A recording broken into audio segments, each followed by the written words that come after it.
God for this morning. We thank God for another opportunity to hear His word and to understand His word.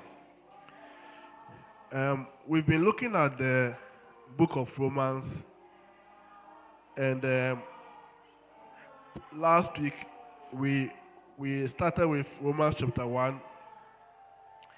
But the key to understanding Romans chapter 1 and chapter 2 is in Romans chapter 3, verse 9.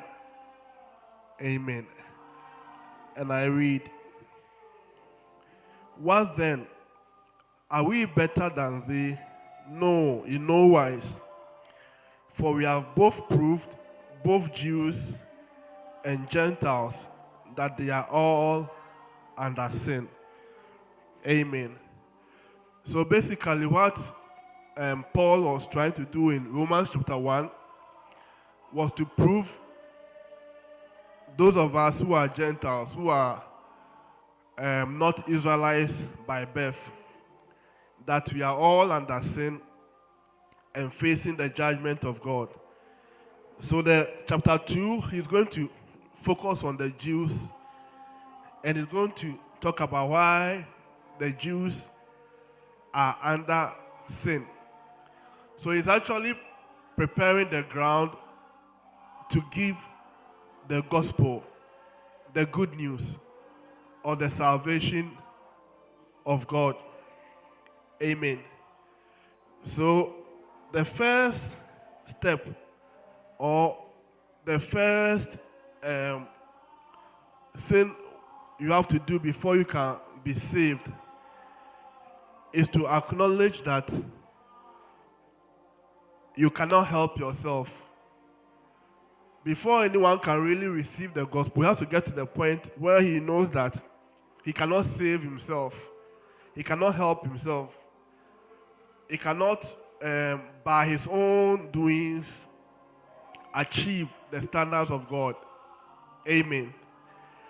And that is the prerequisite to salvation, and it can be applied to receiving all things from God as well. Before you can receive anything from God, you have to get to the point where you know that you can achieve things on your own and you need the help of God. Sometimes when people come to the end of themselves, they tend to feel that it is bad. But if you're a Christian and you come to the end of yourself, it's actually an opportunity for God to come in your situation. Amen. So Paul was basically in Romans chapter 1 trying to prove the Gentile world that we are all under sin and that we need a Savior. That is Jesus Christ. Amen. So he pointed out some of the things that proves or that shows that one is a sinner, which, we see this among the non-Jewish nations. All the things that you talk about in Romans chapter 1, we see these things as actually being the nature of natural man. Immorality is a nature of the natural man. It's not strange, for somebody who doesn't know God to do certain things. It is man's nature. And that is the reason why we need salvation. Because our nature, or the things that we can do naturally, is not really helpful. So all of us, we need salvation. Amen. So that is what he basically did in the chapter 1. And the chapter 2, he's addressing the Jewish nation.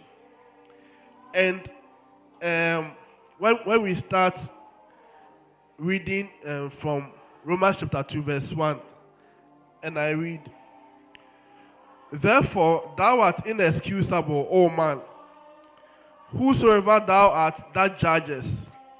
For wherein thou judgest another, thou condemnest thyself, for thou that judgest doest the same thing. But we are sure that the judgment of God is according to truth against them which commit such things.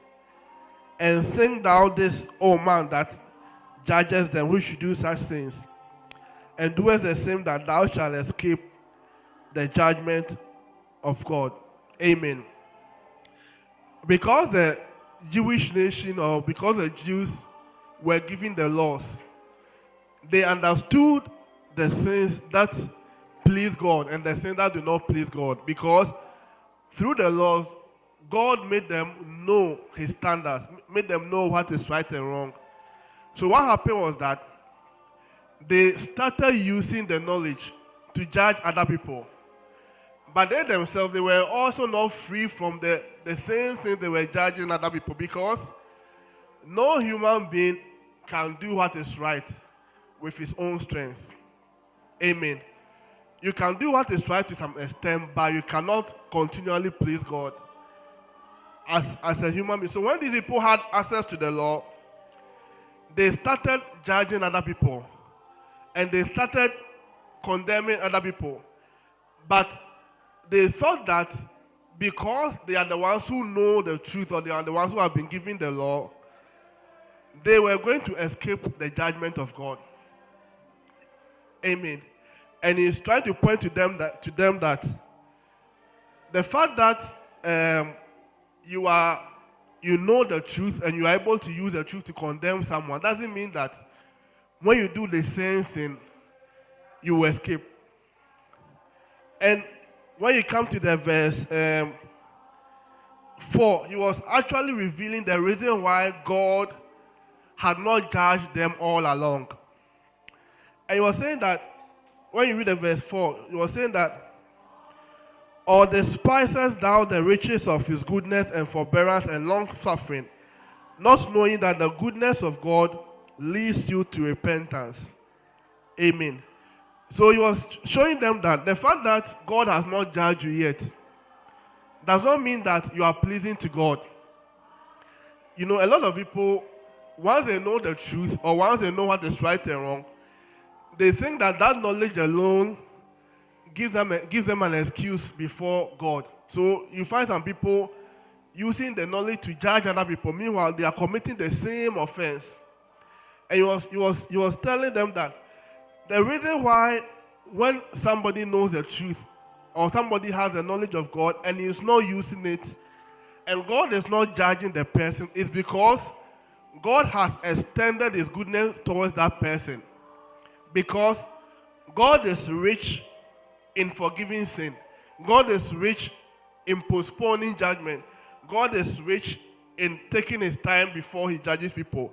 And the reason why God do that is because God has always hope that somebody can be saved. Amen. Sometimes we wonder why God is not bringing quick judgment to, the people that we can all say they are wicked people, they are evil people, and we want to judge them and judge them quickly. We wonder why God did not do that. But God has a big heart, and God wants to give everybody the opportunities, all the opportunities, before he will judge people. So the judgment of God does not come too quickly.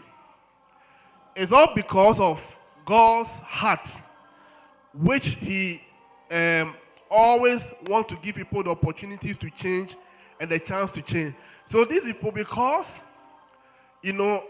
God was still blessing them in spite of the fact that they were breaking the laws, and God was still showing them favor, God was still with them, and God was still, blessing them, and they were actually even preaching and teaching others. They started thinking that then we are right before God.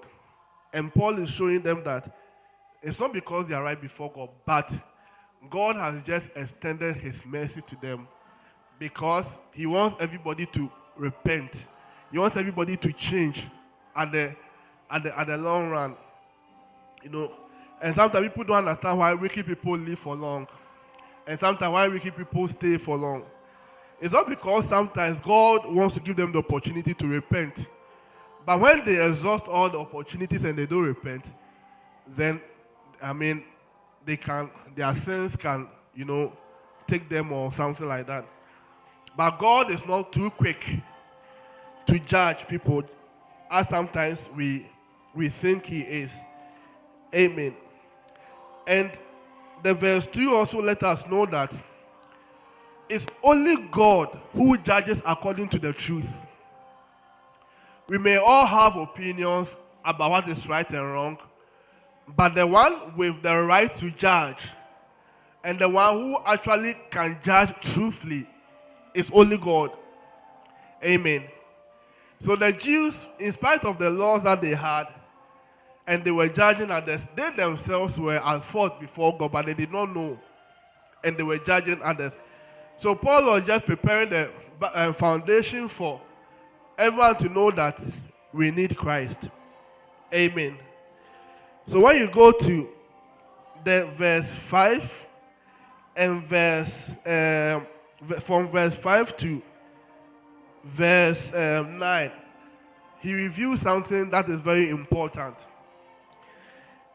And I read, it says that, but after thy hardness and impenitent heart treasures up unto thyself wrath against the day of wrath and revelation of the righteous judgment of God, who will render to every man according to his deeds.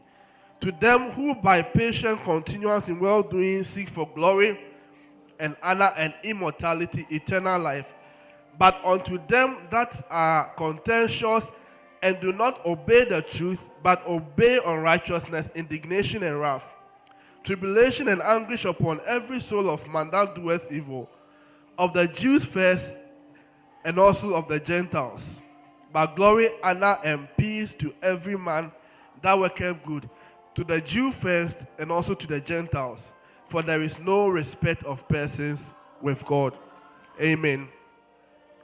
So here he brings out a very important point, that the reason why God is not releasing his judgment on people is not that he approves of the behavior of people, but that God has set a day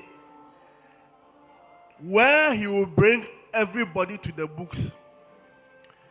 God has set, a day where he will judge things. So this is what normally deceives people who continually do evil, because sometimes the Bible says sometimes they feel like God does not see, they feel like God doesn't hear, they feel like there is no God, because God is not bringing his judgment quickly. But the Bible is making us know that God has set a day where he will judge everybody, both the Jews and the Gentiles. So the times we are actually in is what we call the grace period. God is not judging anything now, but God has set a day where he will judge everything. So those who have not believed in Jesus Christ, it's not that God is not watching, or it's not that God is not looking at them, but then they are actually increasing their judgment, if I can put it that way. So every day they are increasing their judgment. But there's a day that God is actually going to bring everything. He's going to bring all the books and open the books.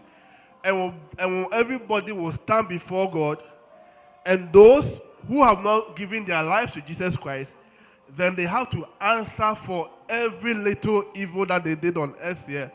And they are going to be judged, both Jews and the Gentiles. And so he was trying to tell them that don't be happy that you are still experiencing maybe the prosperity of God, or you are still experiencing the goodness of God, even though you know very well that you are doing evil things. And don't think that maybe God is okay with the things that you are doing, but then God has set a day where he's going to judge all these things. And there's no respect of person before God.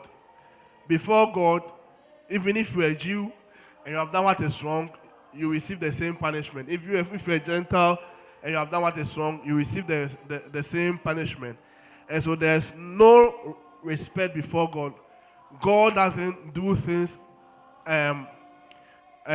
according to how you look or according to who you are, but God has principles by which he works with. Amen. So he was basically trying to show the Jews that they are as equally evil, and they also equally need Jesus, just as the Gentile worlds also equally need Jesus. Amen. So sometimes when people are able to do some good things, they feel that they are good enough, and so they don't need salvation. They feel that they are good enough, so they don't need salvation. And so that is how the Jews were feeling, that, well, we are good enough, so we don't need salvation. So he was bringing all these things. Amen. And as we read the verse 12 going, he also brings another important point, which I think is very important. He says at verse 12, for as many as have sinned with the law shall also, as many as have sinned without the law shall also perish without the law. And as many as have sinned in the law shall be judged by the law. For not the hearers of the law are just before God, but the doers of the law shall be justified. For when the Gentiles which have not the law do by nature the things contained in the law, these having not the law are a law unto themselves, which show the work of the law written in their hearts, their conscience also bearing witness, and their thoughts the meanwhile accusing or excusing one another, in the day when God shall judge the secrets of men by Jesus Christ according to my gospel. Amen.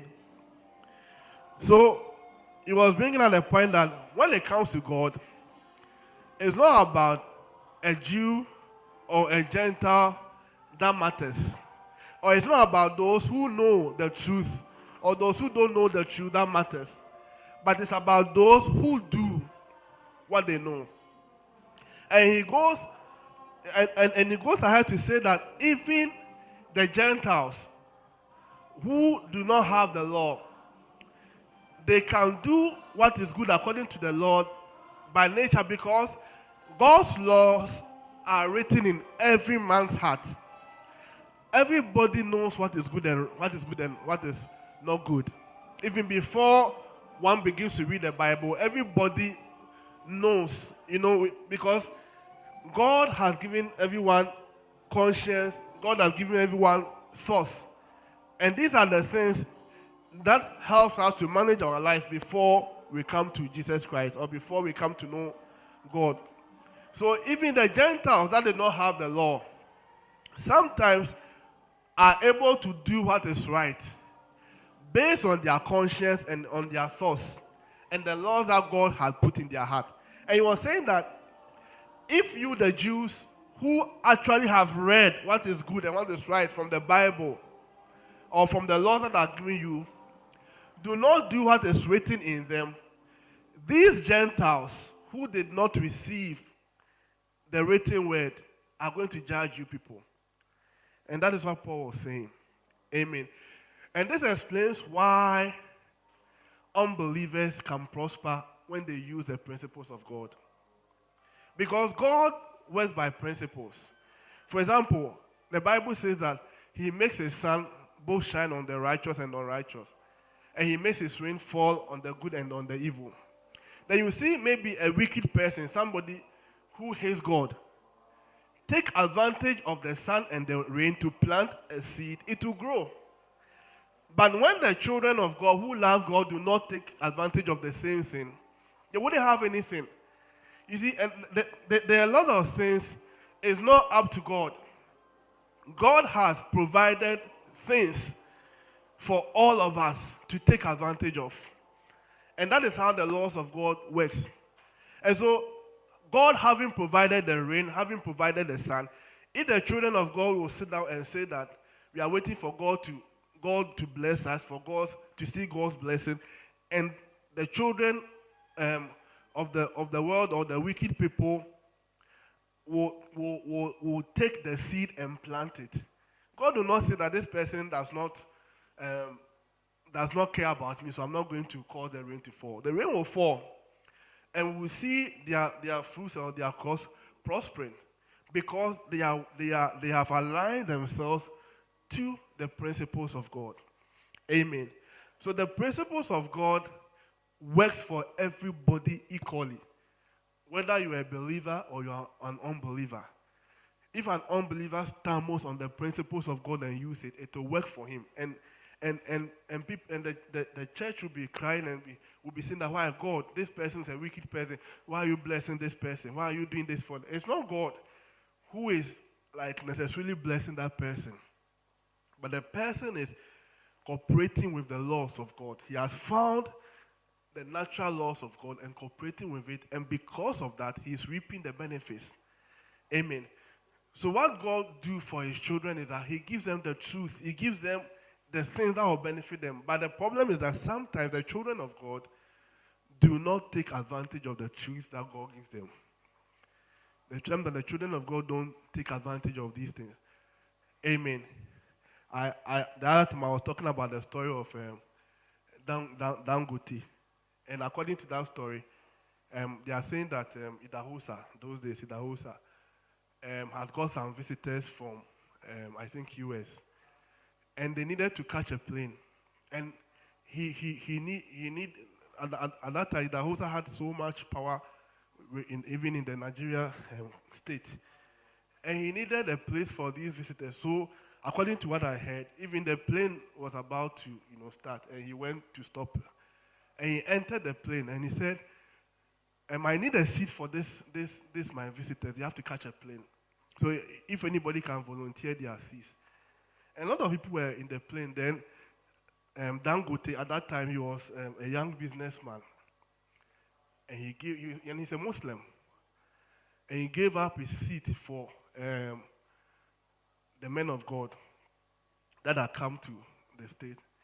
And Idahosa said that your name will be heard all over the world. And now, Dangote is, the richest person in Africa now. Amen. So the word of God, as far as this earth is concerned, works for everyone. So if the unbelievers take advantage and are doing the things that God wants them to do, they will experience the blessing of God. I'm sure there were a lot of Christians in the plane as well. But that is why the Bible also says that the children of this world are in their generation wiser than the children of light. Because the children of light don't take advantage of the wisdom that God gives them. That's the problem. But the children of darkness, sometimes they even respect God more than the children of God. Because a lot of unbelievers, the way they respect God and the way they know they themselves, they have accepted that we cannot serve God, but we are still afraid of God. And they respect God. But even God's own children sometimes find it difficult to believe him, to respect him, and to use his principles. In fact, most of the principles that people use in the world have all come from the Bible. Most of the principles that are prospering people in the world, in all areas of, all areas of life, in business, in everything, have come from the Bible. Sometimes they will get a little bit of the wisdom of God from the Bible, and they will stand on it, and they will stay on it, and they will apply that principle, and it will work for them, and it will produce and keep on producing for them. And the children of God sometimes wonder why they are not being blessed, or why God is not doing things from them. The best thing to get from God is his wisdom. The best thing you can receive from God, is his wisdom. And so, even if unbelievers stumble on the wisdom of God and they apply it, it will work for them. Though it cannot buy their salvation, and they may not go to heaven if they don't give their lives to Jesus Christ. But as far as this earth is concerned, every word of God is true. And once anybody finds the word of God and begins to apply and use it, it's going to work for them. Whether they are unbelievers or they are believers. Amen. And here he's saying that even some of the Gentile nations or some of the Gentile worlds will judge the Jews. And Jesus also said the same thing. Jesus was telling the Jews that the Queen of Sheba and all these other people will also rise up and judge them. And this is the same thing that Paul is, repeating here. Because the Gentiles were becoming, the Jews were becoming too comfortable with the laws of God because they have the laws and because they understand it. They were thinking that once you know it and you understand it, it automatically works for you. Amen. The word of God cannot work for you until you have actually applied it. When you hear it, you can have faith for it and you can understand it. But until you actually apply it, it doesn't work for you. And that is the same thing that, Paul was saying here. Amen. And as we continue, it's basically the same thing, the same argument that, he's trying to raise. And you're saying that when you read when you continue from the verse 17, he said that, behold, thou art a Jew, thou art called a Jew, and rest in the law, and makes thy boast of God, and knowest his will, and approve the things that are more excellent, being instructed out of, and approve the things that are more excellent, being instructed out of the law, and are confident that thou thyself art a guide of the blind, a light of them which are in darkness, an instructor of the foolish, a teacher of babes, which has the form of knowledge and of the truth of the law. Thou therefore, which teach another, teach not thyself. Thou that preachest a man should not steal, do you steal? Thou that say a man should not commit adultery, dost thou commit adultery? Thou that abhors idols, dost thou commit sacrilege? Thou that makest thy boast of the law, through breaking the law dishonor thou God. For the name of God is blasphemed among the Gentiles through you, as it is written. Amen. So these people have come to the point where they actually understand the word of God, they know the word of God, and they're actually teaching others. So it's like when it comes to the law, they know it. They can teach you the basic principle. They can teach you everything correctly. But they were still not able to apply it to themselves. And, they were boasting as well. Just like today, some people can boast that, I'm a pastor, I'm a prophet, I'm this. They don't know that boasting on themselves condemns them. You're a pastor, you call yourself a pastor, you call yourself a prophet, you call yourself an apostle, and you do certain things which shouldn't even be done by an unbeliever.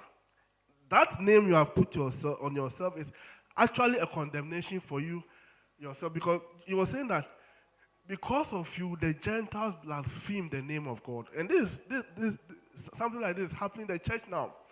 Because of certain pastors, because of certain, and they are not ashamed to call themselves pastors among people that they know that they are doing evil to them. It's amazing how somebody can call himself a pastor, stand in front of a congregation to preach and, boast about himself. And the way a lot of people boast about being pastors and all those things, it's amazing. In fact, even in a lot of things, they want the best, they want the privileges. When when they want the best privilege, when there's a gathering of maybe people, they want to be recognized as pastors. But meanwhile, their life does not correspond to what they claim. And they don't know that they are even spoiling the name of God more. For me, if I'm a pastor and I'm doing certain things, I'd rather go in public not showing myself as a pastor than to go out and show myself as a pastor and do things that will make people blaspheme the name of God. Amen. I remember my sister was telling me that one of their fathers in school, he warned them that if any of them sees him outside and call him a father, what he'll do to them. He told them that it's only in the school that I'm a father. If you see me outside, you call me a father. Because he doesn't want people to call him this and bring he knows his lifestyle. He knows the things he will do. So he doesn't want anybody to associate him with the office and all that. But it's amazing that charismatics are so bold. It's amazing that in the midst of sin, they also want to, show themselves that they are this thing. And I know a lady told me a story of this pastor. He's a pastor. The guy is a pastor. He showed me his posters. He do programs. Who wanted to marry the lady? And the lady was saying that anytime he talks to me, he keeps on telling her that, but I'm a man of God. I'm a man of God. But he wanted to sin with the lady. And it's amazing. But he never will put the title down.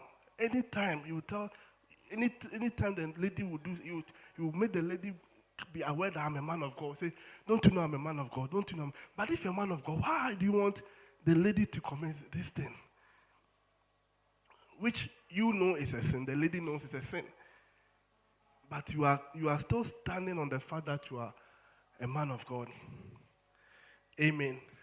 So Paul is saying that, and in fact, James says that we who preach are going to be judged more stricter than those who do not teach. We are going to be judged more. So it's not fun to call yourself a pastor or, to call yourself a man of God and those things. It comes with a lot of responsibilities. But Paul was, raising all these arguments to point to the Jews that you also need salvation. He's not condemning them that they are in sin and all those things. But he's telling them that they need salvation. Just like when Jesus came, Jesus told the Jews that if you have sin, it wouldn't be a problem. But the problem is that you are saying that you don't have sin. That is your problem. If you admitted that, fine, I'm a sinner, I need Jesus Christ, it's not a problem. It's not a problem for God, for somebody who is in sin, who is a sinner, to admit before him that I'm a sinner, I need your help. That person is more justified before God than someone who makes himself like he has everything and doesn't need God, when at the same time he's a sinner. So this is exactly what he's trying to do with the Jewish nations, because they knew the law and everything, but they were also in bondage to sin, because the bondage of sin cannot be broken with just a good mind. Sin is a spiritual thing, which must be broken spiritually. That is why, without anybody accepting Jesus Christ, he cannot be completely free from sin. He cannot be free from sin, because sin is a spiritual thing. So even if people are anointed, if people are ordained bishops and all those things, and they have not come to the saving knowledge of God, and they have not believed in Jesus Christ, and they have not understood how God delivers us from all these things, they can still be ordained and will still be in bondage of sin. Sin is actually a bondage. It's not something that just flows from your mind. It flows deep from the spirit. So the spirit of an unbeliever is full of sin, and that person cannot overcome sin as long as he's still an unbeliever. He can do certain things, he can restrain it a little, he can prevent it a little, but he cannot overcome sin. But when somebody becomes a believer, the Lord Jesus Christ takes that spirit in him that is sinful away and put a new spirit in him. So a believer can, as we will see in the verses that follow, the chapters that follow, a believer can actually overcome sin. When somebody has given his life to Jesus Christ, he can actually overcome sin, which when we get to chapter 6, I'll talk about how to do that. But an unbeliever cannot overcome sin.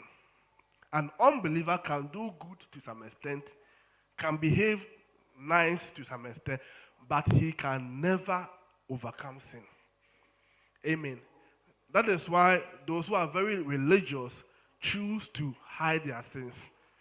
Because there's no human being on earth here who can overcome sin as an unbeliever. Even if you're a pope and you have not given your life to Jesus Christ, you cannot overcome sin. That is why a lot of the Catholic bishops, they abuse the young boys, and all those things. they are gays, they abuse the young boys, but they still come and preach because they cannot overcome sin. They love the things of God. It's not, sometimes it's not that they don't love the things of God. They love the things of God, but they don't know how to overcome sin. That's the problem. Because as a natural man, as an unbeliever, you can never overcome sin. That is why Paul was using sin to both reprove the Gentiles and the Jews. Because Paul knows that even the high priest that has dressed perfectly, preaching, Paul knows by the scripture that this high priest, because he doesn't believe in Jesus, he will certainly have some sins hiding somewhere, even if nobody knows.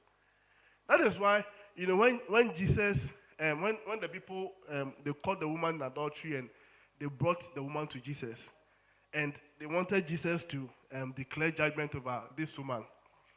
Jesus could just tell that none of them is without sin, because Jesus knew, apart from the fact that Jesus knows their individual lives, he also knows by the scripture that it is not possible for somebody who has not accepted Jesus Christ and believe him to overcome sin.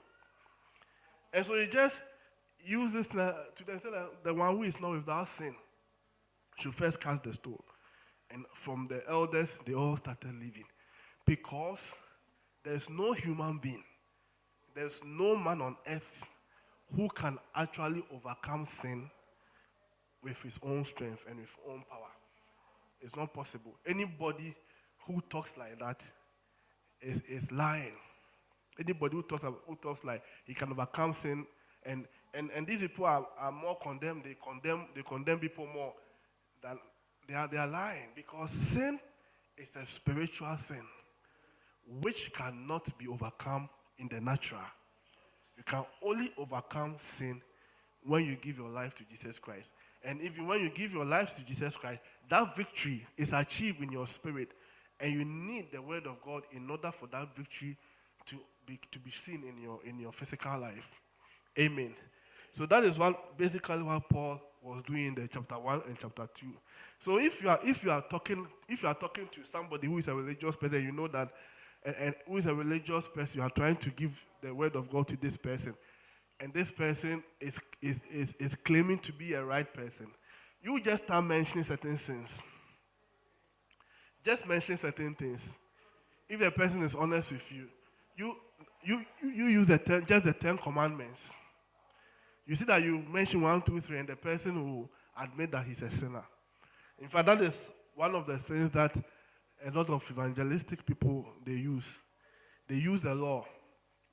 If they want to give the salvation message to people and the people claim that they are okay, sometimes they are from different religions and they claim they are okay, then they start mentioning the laws one by one.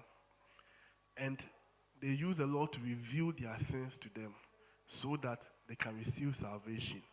Amen. So salvation is for everyone, both the Gentiles, both the Jews, both the religious, both the unreligious. Everyone needs salvation because it is not in the power of man to overcome sin. Amen. And when you continue, you were saying that for circumcision verily profit if thou keep the law. But if thou break the law, thy circumcision is made uncircumcision. Therefore, if the uncircumcision keep the righteousness of the law, shall not his uncircumcision be counted for circumcision? And shall not uncircumcision, which is by nature, if it fulfills the law, judge thee, who by the letter and circumcision does transgress the law? For he is not a Jew which is one outwardly, but he is a Jew which is one inwardly. And circumcision is that of the heart and in the spirit, and not in the letter, whose praise is not of men, but of God. Amen.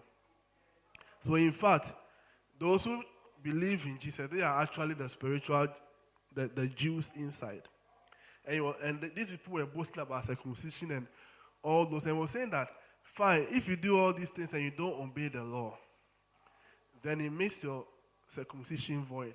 And when you understand things like this, it makes you see that even for God to work with the nation of Israel and to bless them and to do all these things for them, he was not even using the law against them. It's not the law that God was using to judge them. Most of the time it was because of idol worship. It was because they had actually left him and they had gone to worship other idols. Because God knows that nobody can obey the law in its natural self. Amen. And even when you become, nobody can obey the law in its natural self. And that is the gospel. That is why we need Jesus Christ. Because if we were going to heaven by our own deeds, then nobody will make it to heaven. Because the standards of God are very high. And by God's standards, nobody will ever make it to heaven. By God's standard. That is why he gave us Jesus Christ. So, this is a good news. It's a good news. And the good news is that somebody has paid for all your sins. And because he has paid for all your sins and has received all your judgment for you, you too, you can receive all the blessings of God, and you can also go to, heaven. Amen. So you're just preparing the foundation to talk about the righteousness of God, which is in the chapter 3. So the chapter 1 and chapter 2, what he basically wanted to do was to make everybody knows that they are all under sin. And every one of us, without Jesus Christ, we are all under the bondage of sin. But if you become a believer, the bondage of sin is broken over your life. And you need knowledge in order to overcome sin. Amen. The problem of unbelievers is more than knowledge. The problem of unbelievers cannot be solved with knowledge. That is why, people can go to school and all those things, but they cannot still do what is right. And they will not still do what is right.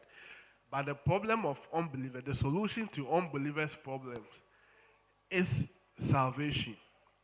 But once you become a believer and you are saved, which is going to turn his attention to the believers from, I think from the verse 3.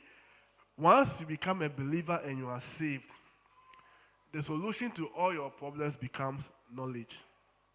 Amen. Because a believer who is still in sin is in sin because he is allowing sin to put him in that bondage. Sin is a person. Sin is not just an action. Sin is a person. Sin is a person who was our master, who was our boss, and who was instructing us to do what he wants.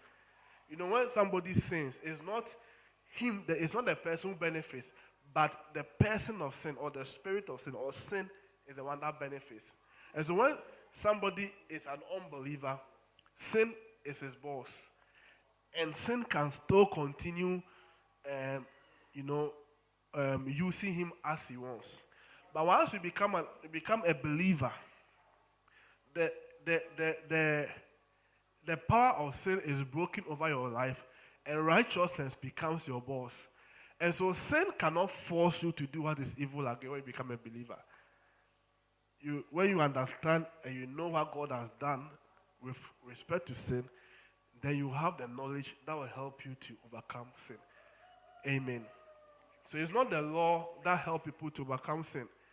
It's the knowledge of the truth in Jesus Christ that can help people overcome sin. Because everybody who is sinning, already knows that he's sinning. Already knows that, there's nobody who sins that does not know that this one is wrong. Everybody who do what is wrong knows that what they are doing is wrong. So they don't need you to come and tell them that this thing that you are doing is wrong. They know.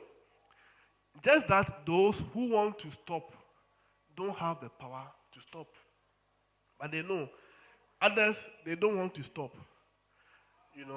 But they still know. But those who want to stop, it's just that they don't have the power to stop. And the power to stop sin is actually the gospel. That's why Paul was saying that, for I'm not ashamed of the gospel, for it is the power of God unto salvation. So the gospel does not only um, take people to heaven. The gospel, if understood very well, can also deliver you from sin, can also deliver you from demons, can also deliver you from every evil thing. All deliverances are linked to the gospel. So when people understand the gospel very well, then they can walk free and they can deliver themselves. They can deliver themselves from certain bondages. That is why Jesus said that you shall know the truth, and the truth shall make you free. Amen. So, if any Christian is in bondage, is not, is not, it's not, it's just lack of knowledge that is putting us believers in certain bondages. Amen. We are actually, in reality, we are not in, certain bondages, but we need to know the truth in order to overcome, certain bondages. A typical example is the story of, there's a state or maybe a small town. In US at a point, they had this, slavery. They used to do those slave trades. And it came to a time that the government aborted these slave trades. But there was one particular town, which the leaders of that town, they know at that time they don't have internet and all, internet, TVs and all these things. The way news was circulating was maybe through somebody bringing the newspaper. So the leaders of that town, they prevented the news of that freedom from coming to that town. So these people remained slaves for over 20 years. Even though they had been set free for more than 20 years. Because they had not yet received the news, or they had not yet heard of the news. Amen. So that's the same thing with us believers. There are a lot of things God has already delivered us from. God has already set us free from. God has already paid the price for us. But what the devil will do to you as a believer is that he will prevent you from knowing the good news or the truth, which is able to set you free. Because the devil knows that he has been defeated, he has been destroyed, he has no power over you. But as long as you don't know this truth, he will keep on using his deception to put you in bondage. Amen. So the only thing a believer needs is truth, or is to know the truth. But unbelievers need to know the gospel as well and to give their life to Jesus Christ. Amen. We'll end here. So if anybody has a question before we close.